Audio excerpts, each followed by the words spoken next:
সাতক্ষীরার উপকূলীয় এলাকায় বাড়ছে কাঁকড়া চাষ, রপ্তানি হচ্ছে বিভিন্ন দেশে। যোগাযোগ ব্যবস্থার বেহাল দশা, পর্যটক হারাচ্ছে নোয়াখালীর নিঝুম দ্বীপ। এবং তীব্র ঠান্ডা ও হিমেল বাতাসে স্থবির উত্তরের জনজীবন, দুর্ভোগে ছিন্নমূল ও দিনমজুর।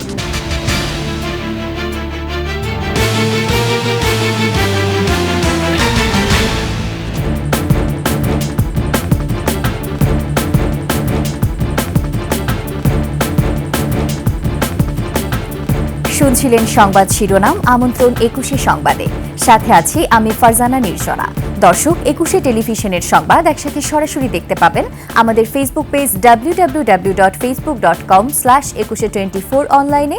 এছাড়া সাবস্ক্রাইব করতে পারেন www.youtube.com/@21etv চ্যানেলে। সাতক্ষীরার উপকূলীয় এলাকায় বাড়ছে বাণিজ্যিকভাবে কাঁকড়া চাষ। প্রতি বছরই নতুন নতুন জমি আসছে কাঁকড়া চাষের আওতায়। উৎপাদিত কাঁকড়া রপ্তানি হচ্ছে বিশ্বের নানা দেশে। 2022-23 অর্থ বছরে কাঁকড়া রপ্তানি করে সাতক্ষীরার চাষিরা আয় করেছেন প্রায় $87 লাখ। সাতক্ষীরা প্রতিনিধি মনিরুল ইসলাম মিনির তথ্যচিত্রে ডেস্ক রিপোর্ট। উপকূলীয় জেলা সাতক্ষীরায় একসময় প্রচুর বাগদা চিংড়ি চাষ হতো। তবে প্রাকৃতিক দুর্যোগ সহ রোগবালাইয়ে ক্ষতির মুখে পড়ায় এখন বাগদা ছেড়ে স্বল্প বিনিয়োগের বেশি লাভের কাঁকড়া চাষে ঝুঁকছেন চাষিরা। লোনা পানিতে প্রতি বছরই বাড়ছে কাঁকড়া চাষ। গত বছরে 1500 টাবে আমার 2 লক্ষ টাকার মতন খরচ হয়েছিল কার্যক্রম শেষ করার পরে, তাতে আমরা 2 লক্ষ টাকা কেনা বেচা করেছিলাম। কাঁকড়া মনে করেন যে একে অপরকে আক্রমণ করতে পারে না, বা কাঁকড়াটা সুস্থ বা সবল থাকে, এতে নিজেদেরও ধরতে সুবিধা হয়। সাতক্ষীরা মৎস্য অধিদপ্তরের তথ্য মতে এ জেলায় বাণিজ্যিকভাবে কাঁকড়া চাষ হচ্ছে 2014 সাল থেকে। উৎপাদিত কাঁকড়া রপ্তানি হচ্ছে বিশ্বের নানা দেশে। এর মধ্যে 2019-20 অর্থ বছরে রপ্তানি হয়েছে 567 টন, 2020-21 অর্থ বছরে 518, 21-22 অর্থ বছরে 802 এবং 2022-23 অর্থ বছরে রপ্তানি হয় 622 টন কাঁকড়া। ছোটখাটো ব্যবসা করি অল্প কিছু বক্স নিয়ে, আর এতে আমি খুব ভালো পাইছি। এখান থেকে অনেক মানুষ এটার উপর থেকে তাদের জীবিকা নির্বাহ করতেছে। কাঁকড়ার পোনার জন্য সুন্দরবনের উপর নির্ভরশীলতা কমিয়ে বিকল্প উপায়ে পোনা সরবরাহের দাবি চাষিদের। মূলত এই চাষটা আমরা সংগ্রহ করি কাঁকড়াটুকু এই সামনে যে ঘর আছে কাঁকড়ার ঘর, ওখান থেকে সংগ্রহ করি, কিংবা নদীর থেকে সংগ্রহ করি। কাঁকড়ার চাষ যেন আরও বাড়ানো যায় সে বিষয়ে সহযোগিতা নিয়ে পাশে থাকার আশ্বাস জেলা মৎস্য বিভাগের। সময়ের ভিতরে খুব বেশি লাভ করার জন্য একটা খুবই দারুণ একটা ফসল আমরা মনে করি, এবং আমরা এই জন্য কাঁকড়া চাষিদেরকে আগ্রহী করে তোলার জন্য আমরা বিভিন্ন ধরনের পরামর্শ দিচ্ছি। উপকূলীয় এলাকায় কাঁকড়া চাষ ভূমিকা রাখছে অর্থনীতিতে, বাড়ছে কর্মসংস্থানও। খুরশিদ আলম মুকুল, ডেস্ক রিপোর্ট, 21 টেলিভিশন। নাজুক যোগাযোগ ব্যবস্থার কারণে পর্যটক হারাচ্ছে নোয়াখালীর প্রধান পর্যটন কেন্দ্র নিঝুম দ্বীপ। 11 কিলোমিটার প্রধান সড়কটির 90% খানাখন্দে ভরা। সড়কের 8টি কালভার্ট ভেঙে গেছে, জরাজীর্ণ আরও 4টি কালভার্ট। নোয়াখালী প্রতিনিধির তথ্য ও ছবিতে দেখুন ডেস্ক রিপোর্ট। বঙ্গোপসাগরের বুকে মেঘনার মোহনায় নিঝুম দ্বীপ। এ দ্বীপে বীজ, বনায়ন আর চিত্রাহরিণ প্রকৃতিপ্রেমী মানুষের মন কেড়ে নিত। প্রতি বছর নভেম্বর থেকে জানুয়ারি পর্যন্ত 3 মাস হাজার হাজার পর্যটকের পদচারণায় মুখরিত থাকত এ দ্বীপ। তবে গত কয়েক বছরে কমতে শুরু করেছে পর্যটক। যদি যোগাযোগ ব্যবস্থাটা উন্নত করা যায় তাহলে আমার মনে হয় যেন অনেকেই আসবে এখানে। গভর্নমেন্টের এগুলোর দিকে আরো নজরদারি করে আরো ঠিক করা উচিত। এই এলাকা নিয়ে আরো মার্কেটিং করা উচিত আমাদের। দ্বীপে চলাচলের একমাত্র বাহন মোটরসাইকেল। চলাচল করে হাতে গোনা কয়েকটি সিএনজি অটোরিকশা। মোক্তারিয়া ঘাট থেকে নামাবাজার বিচ পর্যন্ত 11 কিলোমিটার সড়কটি প্রায় চলাচলের অযোগ্য। ভেঙে গেছে 6টি কালভার্ট। আমরা ঘুরে ড্রাইভাররা 50 টাকা 100 টাকা করে কালেকশন করি। আমরা নিজেরাই এই ভাঙাটা বানছি। আমরা তো কষ্ট করি, যারা দেখতে হয় এরা কষ্ট করে। স্থানীয়রা বলছেন সড়কটি নির্মাণের 2-3 বছর যেতে না যেতেই খানাখন্দে ভরে গেছে। এই সড়ক দিয়ে যাতায়াতে চালক, স্থানীয় যাত্রী ও পর্যটকদের দুর্ভোগের শেষ নেই। রাস্তাঘাট যা করছে সব বাগে সেরে গিয়েছে, মনে করেন পর্যটক অনেক দিন দিন আস্তে আস্তে কমে যেতেছে। এলজিইডি বলছে নতুন প্রকল্পের আওতায় সড়ক মেরামত করা হবে, পর্যটকদের জন্য হবে বিশ্রামাগার। নিজিমদিকে ডেভেলপ করার জন্য কিছু উন্নয়ন প্রকল্প আমরা হাতে নিয়েছি। বিশেষ করে জানেন যে ওখানে পর্যটনের জন্য রাস্তাঘাট এবং কিছু পার্কিংয়ের ব্যবস্থার জন্য আমরা কিছু কার্যক্রম হাতে নিয়েছি এবং এগুলি অতি দ্রুতই আমাদের কাছে ওয়ার্ল্ড ব্যাংক ভিজিট করে গেছে। আমরা যে কোনো সময় আমরা এই টেন্ডার হয়তো চলে যাব। পর্যটক ও দ্বীপের মানুষের নিরাপদ যাতায়াত নিশ্চিতে প্রধান সড়ক সহ সংযোগ সড়কগুলো সংস্কারের দাবি ভুক্তভোগীদের। Masum আলিসা, desk report, 21 television.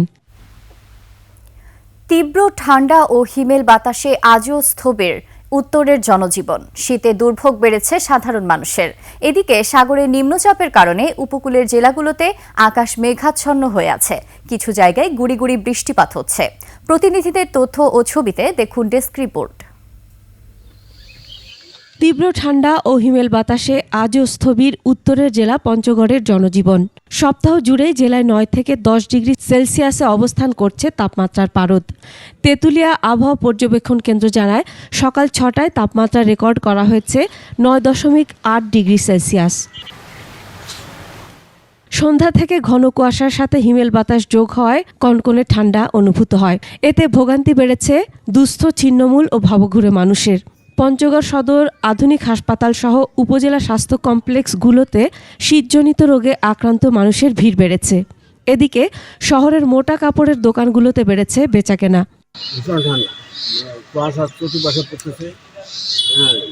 লোকজনকে দেখা যায় না, গাড়ি ঘোড়া দেখা যায় না, কাজ কাম করতে খুব কষ্ট, হাতে ঠান্ডা লাগতেছে, কাজ করতে পারি না। খুবই শীত, বিষয়টা মানে মানুষজন কাজে কাজে যাইতে পারতেছে না। ঘন কুয়াশা না থাকলেও রাঙামাটিতে কনকনে শীত অনুভূত হচ্ছে। শনিবার রাতে গুড়ি গুড়ি বৃষ্টি হওয়ায় শীত আরও বেড়েছে। রাঙামাটি শহরে শীত না থাকলেও পাহাড়ি গ্রামগুলোতে রয়েছে শীতের দাপট। সাগরে নিম্নচাপের প্রভাবে বাগেরহাটে মধ্যরাতে গুড়ি গুড়ি বৃষ্টি থামলেও শীতের প্রকোপ বেড়েছে। কুয়াশা না থাকলেও তীব্র শীতে স্থবির হয়ে পড়েছে জনজীবন। শীতের কারণে তো বর্তমানে দোকানপাট খোলা যেতেছে না। দুদিন ধরে যে বর্ষা আবহাওয়া খারাপ উপলক্ষে এই গাড়িগুলি নিয়ে নামছি, ঠান্ডার ভিতরে লোকজন হয় না বলতেই পাওয়া যায়। নামছি তো রাস্তা পরিষ্কার করার জন্য, কিন্তু কাজ হইবে কি, ঠান্ডায় হাত পা সব বেহা হয়ে ওঠে। শীতের কারণে দিনমজুর ও রিকশাওয়ালাদের আয় রোজগার প্রায় অর্ধেকে নেমে এসেছে। Masum আলিসা, desk report, 21 television. ব্রিটেনে আবাসন সংকট বাংলাদেশের নির্মাণ শ্রমিকদের জন্য সুখবর বয়ে এনেছে। দেশটিতে বাড়ি ভাড়া অনেকের মাসিক আয়ের সমান বা দ্বিগুণ। এমন পরিস্থিতিতে নাগরিকদের জন্য 18 লাখ নতুন বাড়ি নির্মাণের ঘোষণা দিয়েছে ব্রিটেন সরকার। এতে দেশটিতে বাংলাদেশি শ্রমিকের নতুন বাজার সৃষ্টির সম্ভাবনা তৈরি হয়েছে।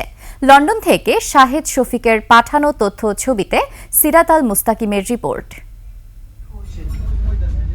ব্রিটেনে আবাসন সংকটের কারণে ব্রিটিশ প্রধানমন্ত্রী স্যার কেয়ার স্টারমার 2029 সালের মধ্যে 18 লাখ নতুন বাড়ি নির্মাণের প্রতিশ্রুতি দিয়েছিলেন। বাড়ি তৈরি করতে শ্রমিক ঘাটতি পূরণে সরকারকে ব্রিটেনের বাইরে থেকেই নির্মাণ শ্রমিক আনতে হবে। আর নির্মাণ কাজে বাংলাদেশি কয়েক হাজার কর্মীর নতুন করে কর্মসংস্থানের সুযোগ সৃষ্টি হবে বলে মনে করছেন ব্রিটেনের Bangladeshi community. Government to government এটার এই ক্ষেত্রে কোনো সুযোগ নেওয়ার সম্ভাবনা থাকে, সেটা যদি করা সম্ভব হয় তাহলে এটা একটা অপার সম্ভাবনা দ্বার আমাদের অর্থনীতির জন্য, আমাদের জাতির জন্য হতে পারে। ভিসা নীতি যখন শিথিল হবে তখন এটাকে দালাল মুক্ত রেখে একটা ক্রেডিবল যে থাকে, যে গভর্নমেন্ট টু গভর্নমেন্ট হলে সেই ক্ষেত্রে সবসময় একটা ক্রেডিবিলিটির ব্যাপার থাকে। শ্রমিকদের জন্য অভিবাসন আইনও শিথিলের সুপারিশ করা হয়েছে। ব্রিটিশ সরকার যদি সঠিক ও অভিজ্ঞদের সুযোগ করে দেওয়ার উদ্যোগ নেয় এবং ভিসা নিয়ে দালালদের দৌরত্ব বন্ধ করতে পারে, তবে এটি তাদের জন্য মঙ্গলজনক হবে বলে মন্তব্য করেন প্রবাসী বাংলাদেশিরা। আবাসন ব্যবস্থার সংকট খুবই মারাত্মক আকার ধারণ করছে। যদি আবাসন প্রকল্প কাজ শুরু হয়, এখানে অনেক বাঙালি শ্রমিক সহ অনেক নির্মাণ শ্রমিকরাও কাজের সুযোগ পাবে। আমাদের বাংলাদেশের যে বিশাল জনশক্তি রয়েছে, ওরা যদি বর্তমান অন্তর্বর্তীকালীন সরকার যদি প্রপার ব্যবস্থাপনার মাধ্যমে এই জনশক্তিকে ব্রিটেনে পাঠানোর ব্যবস্থা করে, তাহলে আমাদের দেশের রেমিটেন্সের জন্য এক নতুন সম্ভাবনা উন্মোচন হবে। প্রশিক্ষণের মাধ্যমে দক্ষ শ্রমিক গড়ে তুলে সরকারি ব্যবস্থাপনায় বাংলাদেশ থেকে ব্রিটেনে শ্রমিক পাঠানোর উদ্যোগ নেওয়া হলে দেশের অর্থনীতির চাকা আরও গতিশীল হবে বলে মনে করেন সংশ্লিষ্টরা। সিরাত আল মুস্তাকিম, 21 টেলিভিশন, ঢাকা। রাজধানীর ধানমন্ডির গ্রিন লাইফ হাসপাতালে ভুল চিকিৎসায় মোশাররফ হোসেন নামের একজনের মৃত্যু হয়েছে। ডাক্তারের অবহেলার কারণে রোগীর মৃত্যু হয়েছে বলে দাবি করেছেন স্বজনরা। মোশাররফ হোসেন দীর্ঘদিন হার্টের সমস্যায় ভুগছিলেন। গত 18 তারিখে হার্টের সমস্যা নিয়ে তিনি ওই হাসপাতালে ভর্তি হন। এক পর্যায়ে 3,50,000 টাকায় হার্ট অপারেশনের জন্য রাজি হন ডাক্তার মঞ্জুরুল আলম, কিন্তু অপারেশন করেন তার সহযোগীরা। পরবর্তীতে মৃত্যুর বিষয়টি ধামাচাপা দেওয়ার চেষ্টাও চালান মঞ্জুরুল আলম। এদিকে অভিযোগ পেলে তদন্ত করে ব্যবস্থা নেওয়ার কথা জানিয়েছে পুলিশ। তারা অপারেশন জানাইছে সাকসেসফুল, তার 15 থেকে 20 মিনিট পরে যায় বলতেছে আমার বাবার পালস ঠালস কিছুই, প্রেশার কিছু উঠতেছে না, আপনার বাবার অবস্থা খারাপ। ডাক্তারের অবহেলার কারণে আমার বাপ মারা গিয়েছে। আর মেন কথা হলো ডাক্তার যখন বুঝতে পারছে ডাক্তার এখানে ভুল হয়েছে, ডাক্তার আমার ছোট বোনটাকে কনভিন্স করার চেষ্টা করেছে। ওনাদের যদি এই ব্যাপারে এই মৃত্যুর ব্যাপারে কোনো অভিযোগ থাকে, সেই অভিযোগ যদি ওনারা দেয় আমরা লফুল অ্যাকশনে যাব। কর্তৃপক্ষের সাথে আমরা তো আসলে কথা বলতে পারি নাই, এখন পর্যন্ত সেই রকম কোনো কর্তৃপক্ষ আমি পাই না, আমি তার যার সাথে কথা বলা না। 918 ভোট পেয়ে নারায়ণগঞ্জ ক্লাবের নির্বাচনে সভাপতি পদে জয়ী হয়েছেন 3 বারের সভাপতি এম সোলাইমান। প্রতিদ্বন্দ্বী মাহবুবুর রশিদ জুয়েল পেয়েছেন 671 ভোট। এর আগে উৎসবমুখর পরিবেশে ভোট গ্রহণ হয়। রবিউল ইসলামের ক্যামেরায় নারায়ণগঞ্জ প্রতিনিধি বিমল রায়ের তথ্যে দেখুন ডেস্ক রিপোর্ট। ভোট গণনা শেষে রাত 12:30টায় ফলাফল ঘোষণা করা হয়। সভাপতি পদে ক্লাবের 3 বারের সভাপতি এম সোলাইমান 918টি ভোট পেয়ে নির্বাচিত হয়েছেন। নিকটতম প্রতিদ্বন্দ্বী মাহবুবুর রশিদ জুয়েল পেয়েছেন 671 ভোট। ক্লাবের কিছু আমাদের উন্নয়নের কাজ বাকি আছে, যেমন প্রথম কাজ আমাদের কমিটি সেন্টার চালু করা, ওটা যত তাড়াতাড়ি সম্ভব চালু করব। এছাড়া সিনিয়র সহ সভাপতি পদে জয়ী হয়েছেন মারুফ আহমেদ বাবু, তিনি পেয়েছেন 950টি ভোট। তার প্রতিদ্বন্দ্বী ইকবাল হাবিব পেয়েছেন 642টি ভোট। এর আগে সকাল 9টা থেকে বিকেল 4টা পর্যন্ত ক্লাব মিলনায়তনে উৎসব মুখর পরিবেশে ভোট গ্রহণ হয়। নির্বাচন কমিশনের প্রধান হিসেবে দায়িত্ব পালন করেন আনিসুল ইসলাম সানি। নির্বাচিত আপিল বোর্ডের চেয়ারম্যান ছিলেন অ্যাডভোকেট মোহাম্মদ জাকির হোসেন। নির্বাচনে মোট ভোটার 2260 জন, পুরুষ ভোটার 1512 এবং নারী 748 জন। Masum আলিসা, desk report, 21 television. এবার আভিভা ফিন্যান্স লিমিটেড বাণিজ্য সংবাদ।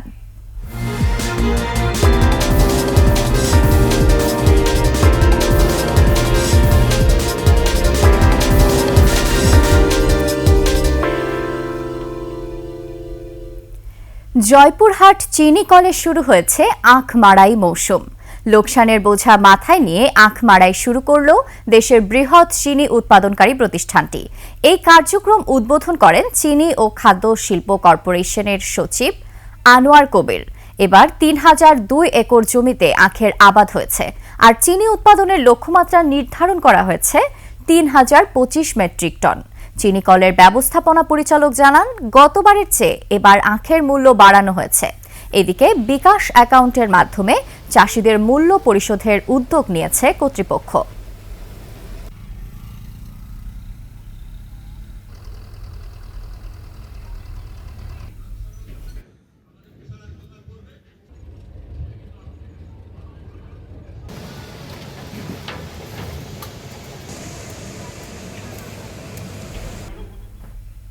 শেষ করছি 21 সংবাদ। যাবার আগে সংবাদ শিরোনামগুলো আরও একবার।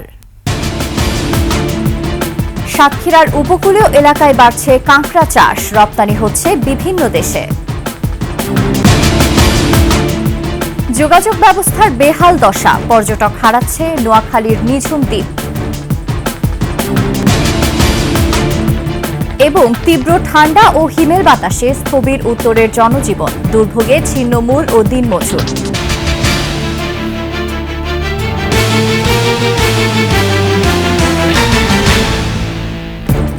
সর্বশেষ সংবাদ জানতে ডায়াল করুন 2021 নম্বরে আর ভিজিট করুন 21-tv.com ওয়েবসাইটে।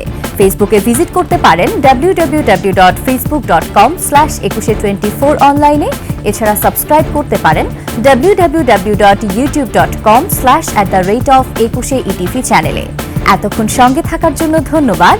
পরবর্তী সংবাদ বেলা 11টায় দেখার আমন্ত্রণ রইল। 21-এর সাথেই থাকুন।